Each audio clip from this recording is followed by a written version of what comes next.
இந்த இடம் எந்த இடம்னு பார்க்குறவங்க எல்லாருக்கும், அதாவது தென்காசியை சேர்ந்த மாவட்டத்தில் உள்ள எல்லாருக்கும் இது எந்த இடம் அப்படின்னு தெரிஞ்சிருக்கும். இது வந்து ரொம்பவே ஃபேமஸான ஒரு இடம்தாங்க. இந்த இடத்த பிடிக்காதவங்கன்னு யாருமே இருக்க முடியாது. என்னுடைய ரொம்ப ரொம்ப ஃபேவரட்டான ஒரு ப்ளேஸு. நாங்கள் அடிக்கடி இங்கே போவோம். எங்களுக்கு ரொம்ப பிடிச்சமான ஒரு இடம்.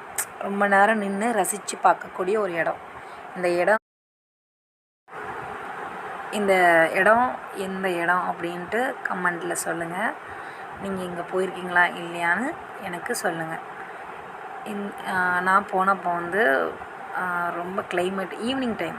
அப்போது கிளைமேட் எப்படி இருந்துச்சுன்னா ரொம்பவே சூப்பராக இருந்துச்சு. மேகங்கள்லாம் எப்படி இருந்துச்சு அப்படின்னா பஞ்சு முட்டையை ஃபுல்லாக அப்படியே பரப்பி போட்ட மாதிரி ரொம்பவே அழகாக இருந்துச்சு. அந்த மேகம், அந்த மலைகள், அந்த கிளைமேட்டு ஈவினிங் டைம் அது வந்து என்ன சொல்ல ரொம்பவே அருமையாக இருந்துச்சு.